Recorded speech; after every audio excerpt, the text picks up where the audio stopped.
Alright, just a little bit of a review from Chapter 6 before we get started, or Chapter 6 Part 1 before we get started on Lewis structures in Chapter 6 Part 2.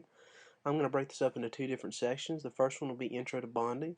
The second will be molecular bonding and ionic bonding, and then the second half of the chapter will be all about how to form these Lewis structures. Let's begin by taking a look at Introduction to Bonding.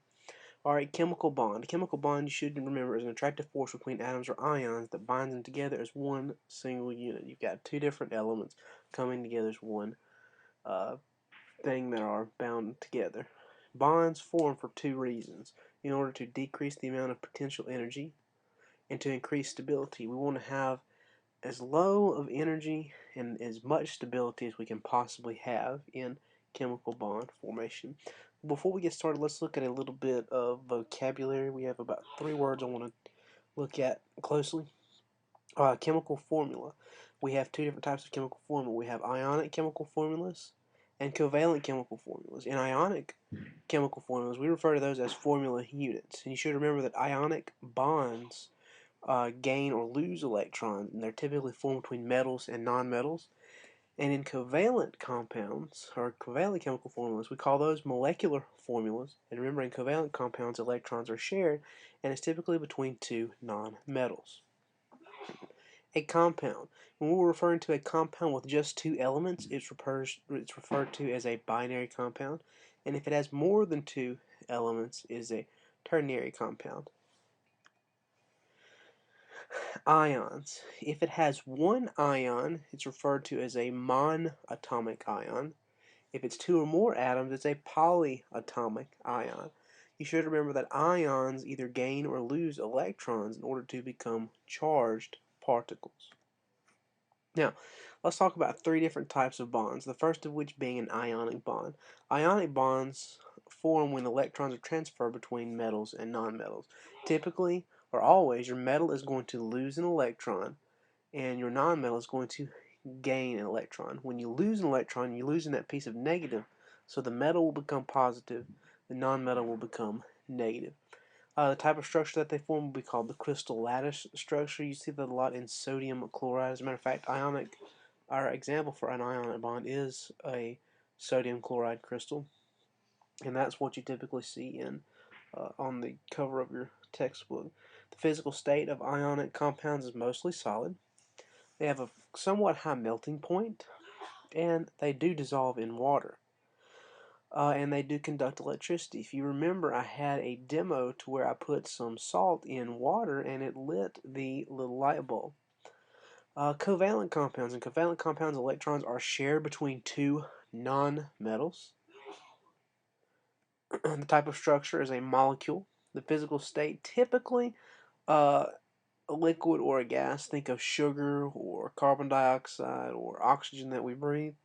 Melting point, obviously, if it's mostly a liquid or a gas, it's going to be a very low melting point. They're typically not soluble in water, though they can be dissolved in other liquids, alcohols and such. They are not good conductors of electricity, though they are considered weak electrolytes. And other properties include they are odorous, and you can see this in different sulfur compounds. Hydrogen sulfide is a very odorous compound. Metallic bonding. When you think of metallic bonding, think of a necklace or a gold ring that you have. How are those atoms of that gold being held together? The bond formation is where the electrons are delocalized, and it's called an electron sea. You have all of these atoms coming together, and your electrons are around. They just may not be associated with a particular atom at one time.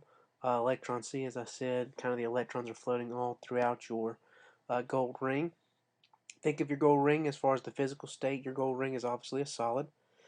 It has a very high melting point. You know, your ring just doesn't melt with body temperature. If you drop your gold ring in water, does it dissolve? Absolutely not. They're not very soluble in water, and they do conduct electricity. Think of what your house is like. The wiring inside of your house is made out of copper wire. Other properties include it's malleable, it can be spread into thin sheets. It's ductile, meaning it can be drawn into wires, and it's lustrous, meaning it's shiny. Okay, So how do we classify something as an ionic bond, covalent bond, or all these different types of bonds? We should take just a look at bond polarity. And when you're thinking of poles, think of poles on a magnet. One end is going to be positive, one end is going to be negative. Most compounds are a blend of both ionic and covalent characteristics, and we determine what the bond polarity is, or what type of bond we have, by taking the difference in electronegativity values. If it is typically less, or if it's less than 5% to 5% to 0%, we call that a nonpolar covalent bond. If it's less than 50%, we call it a polar covalent bond, and an ionic bond is greater than 50% ionic character. How do we determine that? We look at the difference in the electronegativity values. First of all, where do we get the electronegativity values? You should remember from the last chapter we studied electronegativity. In chapter 5, we talked about the trend in the periodic table. The electronegativity is the attraction that an atom has for a shared pair of electrons. When assigning electronegativity values, you should remember that fluorine has the highest, cesium and francium has the lowest. Fluorine typically sits around 4.0. Remember, I gave you this little sheet, this chart of electronegativity values. When describing bond polarity, we label the higher electronegative atom with a delta negative. This is lowercase Greek letter delta, and the lower electronegative atom as delta positive. Higher electronegative atom, delta negative. Lower electronegative atom, delta positive. You should be able to look and see that chlorine is around 3.0, 3.1, and hydrogen is around 0.9 or 1. So chlorine's higher, hydrogen's lower. You should remember this. This is the table that I was just talking about. The trend increases as you go up. Francium, cesium have the lowest. Fluorine, of course, has the highest, and you have this chart. The noble gases typically aren't associated with values because remember they are unreactive. Nonpolar covalent bonds. Remember we had three types of bond classification: nonpolar covalent, polar covalent, and ionic bond. In a nonpolar covalent bond, electrons are shared equally. They have a symmetrical electron density, meaning they are the same around. One end's not going to have a bigger electron cloud than the other. And they are usually identical atoms. Think of something like an oxygen molecule, or what we consider diatomic molecules, where two of them are bonded together. Oxygen and an oxygen bonded together. A nitrogen and a nitrogen bonded together. A chlorine and a chlorine bonded together. Polar covalent bonds, electrons are shared unequally. They have a greater difference in electronegativity value. They are asymmetrical in electron density, meaning one end has a higher electronegativity than the other. Remember, we get that from the chart.